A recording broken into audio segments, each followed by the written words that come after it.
학교 다닐 때 우리는 시험 공부를 했습니다. 중간고사를 치고 기말고사를 칠 때가 있죠. 우리는 그때마다 벼락치기 공부를 합니다. 벼락치기 공부할 때 가장 효과적인 공부 방법은 바로 빈종이하고 볼펜을 가지고 끝없이 그 단어를 반복해서 빈종이에 적는 빽빽이 공부 방법입니다. 빽빽이 공부 방법을 하게 되면 밤새기 하면서 기억하기에 좋다라는 것입니다. 그렇게 해서 밤을 새워서 공부를 많이 해서 머리에 집어넣고 시험 치러 가게 됩니다. 자리에 앉아서 이제 시험 치는 시간만을 초조하게 기다리고 있죠. 그때 친구들이 말을 겁니다. 니 왜 말을 안 하노? 니 공부 왜 많이 했나? 자신 있나? 수학 공부 100점 맞을 자신 있나? 사회 잘 맞을 자신 있나? 이렇게 말을 걸잖아요. 그러면 말 걸지 마라. 밤새 외웠던 거 다 날아간다. 말 걸지 마. 다 잊어버린다. 그렇게 친구들하고 얘기를 하면서 시험 시간을 보내죠. 그리고 시험을 다 치고 나면 여러분 일주일만 되잖아요. 그렇게 밤새 외웠던 빽빽이 공부가 머리에 남아있을까요? 안 남아있을까요? 하나도 안 남아있습니다. 까맣게 다 잊어버린다라는 것이죠. 무엇 때문에 잊어버릴까요? 머리로만 단순하게 암기를 했기 때문에 잊어버리게 된다라는 것입니다. 우리가 공부를 하든 어떤 것들을 추억하든지 간에 잊어버리지 않기 위해서는 네 곳에다가 저장을 해둬야만이 잊어버리지 않는다라고 합니다. 그 첫 번째로는 우리는 눈으로 기억해야 합니다. 두 번째로는 머리로 기억해야 하고 세 번째로는 마음으로 기억해야 하며 네 번째로는 우리의 몸과 삶으로 기억할 때에 절대적으로 그것을 잊어버리지 않는다라고 합니다. 우리 살아계신 하나님께서는 이스라엘 백성들이 하나님을 잘 섬기게 하기 위해서 하나님은 절기를 만드셨습니다. 이 절기를 절대적으로 지키라고 이스라엘 백성들에게 말씀했다라는 것입니다. 오늘 성경의 말씀에 보면 4절에서 8절 말씀에 하나님은 이스라엘 백성들 향하여 유월절을 지켜라, 무교절을 지켜라 이렇게 말씀하고 있습니다. 유월절은 무엇이겠습니까? 이스라엘 백성들이 이집트에서 노예 생활을 하고 있을 때에 하나님께서 마지막 재앙의 심판이 바로 장자의 생명을 거두는 심판이었다라는 것이죠. 하나님께서는 이 장자의 생명을 거두기 전에 이스라엘 백성들을 향하여 어린 양을 잡아 그 어린 양의 피로 좌우 문설주에 바르라고 하나님은 명령했습니다. 이스라엘 백성들은 좌우의 문설주에 어린 양을 발랐기 때문에 하나님의 장자의 생명을 거두는 이 심판 가운데 속에서 이스라엘 백성들의 장자는 죽지 않고 이집트의 장자는 모두 세상을 떠나게 되었다라는 것입니다. 이 피의 사건을 통해서 하나님께서는 이스라엘 백성들을 노예에서 자유인으로 만들어 주셨고 이스라엘 백성들의 구원의 백성으로 삼아 주셨으며 430년 동안 그토록 지겨웠던 그 이집트의 생활을 하나님께서는 출애굽할 수 있도록 해 주셨다라는 것이죠. 이 유월절 사건, 이 피의 사건을 통해서 이스라엘 백성들은 결코 잊지 말아야 할 사건이라는 것이죠. 왜? 구원받았기 때문입니다. 해방되었기 때문입니다. 노예에서 하나님의 자유인으로 해방되었기 때문에 결코 잊어서는 아니 되었죠. 그래서 하나님은 이 유월절을 지켜라, 무교절을 지켜라 그렇게 신신당부했는데 이스라엘 백성들은 잊어버리고 말았다라는 것입니다.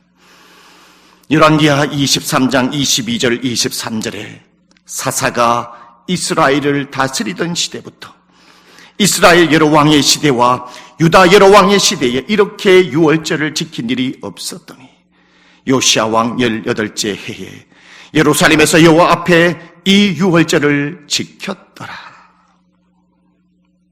이 열왕기하 23장의 말씀을 통해서 하나님은 우리에게 말씀해 주고 있습니다. 그렇게 구원받았던 일, 너희들이 정말로 자유했던 일, 하나님의 은혜를 받았던 그 일, 가나안 땅에 들어가서 사사 시대로부터 시작해서 요시야 왕 앞까지 수많은 왕들이 있었는데 단 한 번도 단 한 번도 유월절을 지킨 일이 없었다라고 합니다. 하나님의 은혜를 받았음에도 불구하고, 하나님 앞에 구원을 받았음에도 불구하고, 그토록 하나님께서 오늘 레위기의 말씀에 신신당부하고 가나안 땅 들어가기 전에 모압 땅 평지에서 유월절을 지키라 그렇게 신신당부했건만 사사시대로부터 요시아 왕 앞까지 단 한 사람도 유월절을 지키지 아니하였다라는 것입니다. 무엇 때문일까요? 그 유월절 그 사건을 통해서 정말로 가슴으로 하나님 앞에 감사하지 않았기 때문입니다. 가슴으로 정말로 사랑하지 않았기 때문입니다. 그들이 봤던 눈으로, 그리고 머리로, 가슴으로, 육체로, 삶으로 그것을 저장하고 기억하고 기념하지 않기 때문에 하나님의 은혜를 잊어버렸다라는 것입니다. 여러분, 한 주간을 어떻게 삶을 살아왔습니까? 도동정학교 성도 여러분도, 그리고 이 시대의 삶을 살아가는 수많은 많은 그리스도인들도 기억해야 할 것이 있습니다. 우리는 일생 살아가면서 단 한 번 세례를 받고 입교를 받습니다. 지난 주일날에 우리는 입교와 세례식을 거행했죠. 세례라는 것은 죄의 씻음을 받아 하나님의 자녀로 새롭게 태어난 날입니다. 입교는 무엇이겠습니까? 유아 세례 때 부모님이 고백했던 신앙 고백을 이제 15세 이상이 되어서 살아계신 하나님 앞에 내 스스로, 주님 나는 죄인입니다, 주님 말을 통해서만이 나가 구원함을 받을 수 있습니다. 우리는 세례식과 입교식을 통해서 순수한 마음을 갖습니다. 하나님, 내가 이 순간을 통해서 진정으로 세례자다운, 입교자다운 하나님의 신앙을, 아버지 그한 삶을 살아가겠습니다. 그렇게 다짐하고 다짐하죠. 우리는 그날을, 감격을 기억하고 있습니까? 그날을 기억하면서 하나님 앞에 감사합니다, 사랑합니다라고 우리는 고백하고 있습니까? 아니면 다 잊어버리고 무감각하게 오늘 이 자리에 있지는 않습니까? 우리는 또 기억해야 할 것이 있습니다. 그것은 바로 하나님을 처음 만났던 우리는 첫사랑을 잊어버리지 말아야 합니다. 수많은 그리스도인들이 신앙생활 하면서 교회에 오면서 예배를 드리면서 정말로 예수님이 정말로 살아계시는가? 하나님이 정말로 이 세상을 정말로 창조하셨는가? 살아계신가 안 살아계시는가? 우리는 알쏭달쏭할 때가 너무나 많다라는 것이죠. 그러한 가운데에 우리는 중고등학교 시절, 우리는 대학교 시절, 우리가 작년 시절에 부흥회를 통해서, 수련회를 통해서, 예배를 통해서 단 한 번도 만나보지 못한 예수 그리스도를, 그 시간을 통해서 예수님을 만났던 그 시절이 있습니다. 주님을 만나보니 정말로 기도를 응답하시고, 주님을 만나보니 내가 지금까지 잘못된 인생의 삶을 살았구나. 우리는 그때에 주님을 사랑했던 그 첫사랑 얼마나 감격하고 있습니까? 그 첫사랑이 있었기 때문에 우리는 지금까지 달려올 수 있었으며, 그 첫사랑이 있었기 때문에 우리는 밤새도록 기도할 수 있었으며, 그 첫사랑이 있었기 때문에 우리는 힘든 일이 있어도 기도하고 봉사할 수 있으며 인생의 삶을 살아올 수 있었다라는 것입니다. 여러분, 우리는 주님의 첫사랑 기억해야 합니다. 우리가 세례를 받았던, 그리고 우리는 입교를 받았던 그 시절을 우리는 생각해야 합니다. 그것들을 기념하고 생각하고 지키게 되면 살아계신 창조주 하나님을 나의 삶 가운데 속에 계속 의식하게 되고 생각하게 됨으로 말미암아 우리가 신앙을, 긴장을 놓치지 아니하고 긴장 가운데 속에 하루하루 직장생활 속에서, 가정에서 누구를 만나든지 그 긴장 속에서 신앙생활을 할 수 있기 때문에 하나님이 기뻐하고 하나님이 즐거워하고 흐뭇해하는 신앙생활을 할 수 있다라는 것입니다. 그러기에 우리는 이 시간에 하나님 감사합니다, 그리고 사랑합니다라고 고백할 수 있어야 합니다. 살아계신 하나님께서는 이스라엘 백성들에게 또 하나 잊어버리지 않게 하기 위해서 하나님은 절기를 지키라 말씀했습니다. 그 절기는 바로 초실절이고 칠칠절이며 맥주절입니다. 이스라엘 백성들에겐 봄에 보리를 추수합니다. 봄에 추수할 때에 그 첫 곡식단을 하나님 앞에 올려드리는 것이 바로 초실절이죠. 이 초실절 첫 번째 이 열매의 곡식단을 올려드리는 이 첫 열매가 예수 그리스도를 나타낸다는 것입니다. 예수님께서는 이 세상에 오셔서 죽음 가운데 속에 부활하신 생명의 부활에 우리의 첫 열매가 되셨다라는 것이죠. 우리는 그것을 기념하면서 우리가 인생의 삶을 살아갈 때에 이스라엘 백성들이 그 보리 추수한 것을 하나님 앞에 올려드립니다. 그거로 단 한 번으로 드리는 것이 아니라 77이 49, 7주 동안에 매일같이 이 보리 추수한 곡식단을 주님 앞에 올려드리게 되죠.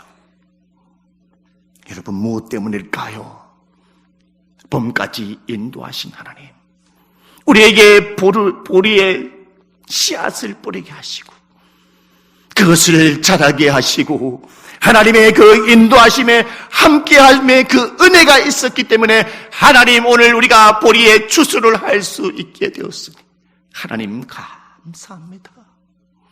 바로 초실절, 칠칠절, 맥주절은 하나님 앞에 감사로 올려드리는 감사의 절기로 지킨다라는 것이죠.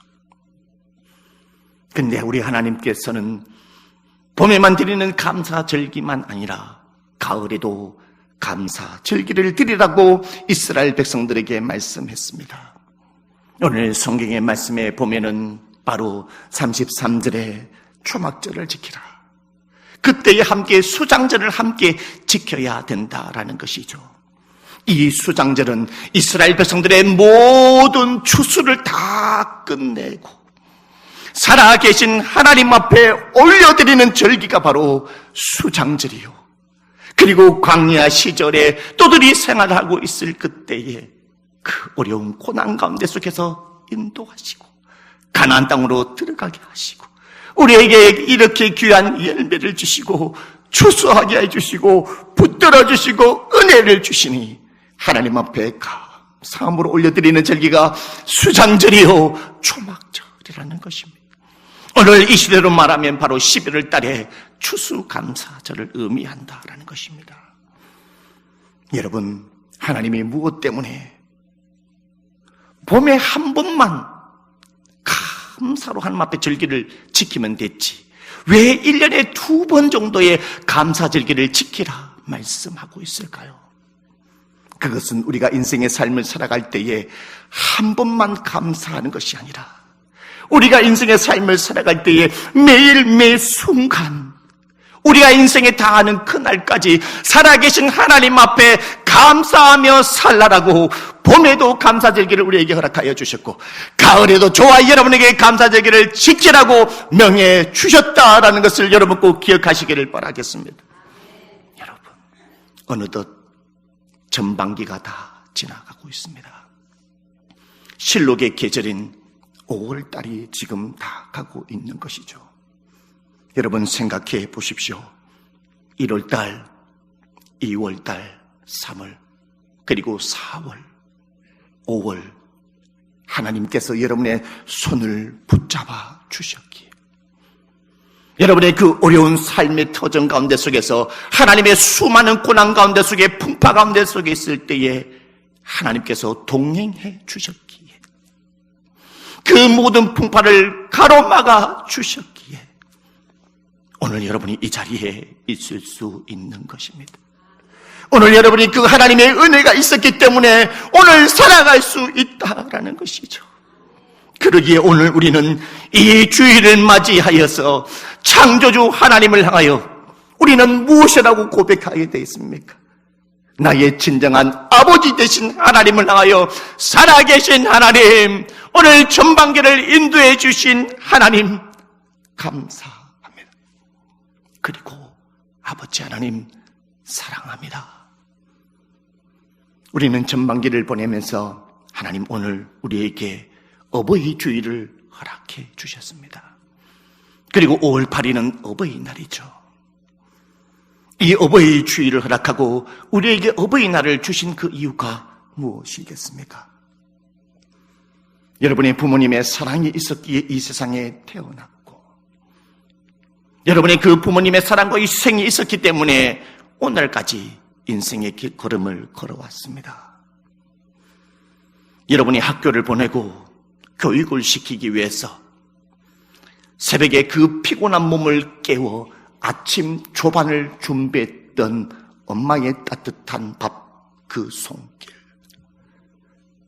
그 따뜻한 그 국의 어머니의 그 손길, 나와 우리의 가정을 살리겠다라고, 우리의 가정을 행복하게 해주겠다라고 피곤한 몸을 새벽에 몸을 일으켜 일터로 떠났던 우리의 아버지, 그 눈물과 희생과 아픔과 땀방울에 우리 부모님들의 그 희생이 있었기 때문에 오늘 저와 여러분이 이곳까지 달려오고 또 달려오고 공부하고 인생의 삶을 살아올 수 있게 되었다라는 것입니다. 여러분, 얼마나 감사한 일이겠습니까? 어버이날에 유래가 있다라고 합니다. 1900년 초 미국 버지니아 주에 안나라는 한 소녀가 살고 있었습니다. 안나는 어머니와 함께 삶을 살아가고 있었는데 안나의 어머니가 어느 날 갑자기 세상을 떠나게 되죠. 안나는 너무나 슬펐습니다. 늘 언제나 어머님이 나에게 사랑으로 대해주시고 올바른 길로 가라라고 늘 가르쳐 주셨던 어머니, 그것을 눈으로 보았고 귀로 들었고 머리로 생각했고 가슴으로 어머님의 따뜻한 마음을 담아두었고 그의 인생의 몸으로 육체로 삶으로 그 어머님의 따뜻한 사랑을 늘 경험하며 살아왔던 안나였죠. 어머니가 떠나고 나서 안나는 무덤에 어머니가 늘 평소에 좋아하시던 카네이션 꽃을 심고 카네이션 꽃을 가꾸었다라고 합니다. 카네이션 꽃을 가꾸면서 어머니가 나에게 이렇게 해주셨지, 어머니가 저렇게 했지, 이렇게 살아야 한다, 이렇게 이러한 길로 가야 된다. 그 카네이션을 꽂으며 어머님을 그리워하며 어머님을 생각하며 지냈죠. 어느 날 한 날 안나는 하얀 카네이션을 가슴에 꽂고 시내를 거닐기 시작했습니다. 수많은 사람들은 안나에게 물었죠. 그 하얀 카네이션 무엇 때문에 달고 다니니? 예, 우리 어머님이가 살아계실 때에 이 카네이션 꽃을 너무나 좋아했어요. 어머님의 그 사랑을 기억하고 어머님이 나에게 희생하고 어머님이 나를 위해 했던 그 모든 사랑과 은혜를 잊어버리지 않고 기억하기 위해서 나의 가슴에 이 카네이션 꽃을 달고 다니는 것입니다. 이 이야기들을 수많은 사람들이 거기에 감동을 받고 이것 때문에 부모 사랑 운동이 일어나게 되었죠. 그래서 어버이날이 탄생하게 되었다라는 것입니다. 여러분, 어버이날, 오늘 이 거룩한 주일날에 어버이 주일이 있는 것은 무엇이겠습니까? 바로 이 시간을 통해서 우리의 부모님들을 향하여 한 번 더 어머님, 아버님 사랑합니다, 감사합니다. 오늘 어떠한 날입니까? 거룩한 주일입니다. 이 세상을 창조하신 하나님을 향하여 뭐라고 말합니까? 아버지 하나님이라고 말씀하고 있다는 것이죠. 아버지 하나님께서 저와 여러분을 하나님의 아들로서, 하나님의 딸로서 우리를 불러주셨고 하나님의 천국의 백성으로 삼아주셨다라는 것입니다. 주님의 그 십자가의 사랑과 희생이 있었기 때문에 오늘 그런 피 묻은 은혜의 사랑을 가지고 오늘 우리는 하나님의 아들과 딸로서 이 시간에 하나님 앞에 예배를 올려 드리고 있다라는 것입니다. 그렇다면 오늘 이 시간에서 정말로 우리 아무렇게나 말하는 그런 고백이 아니라 나의 심령을 깎고 심령을 깎는 그한 마음으로 살아계신 아버지 사랑합니다, 그리고 감사합니다. 이러한 고백으로 오늘 우리가 이 한 살을 남은 너의 생을 삶을 살아가야 되지 않겠습니까? 기도드리겠습니다.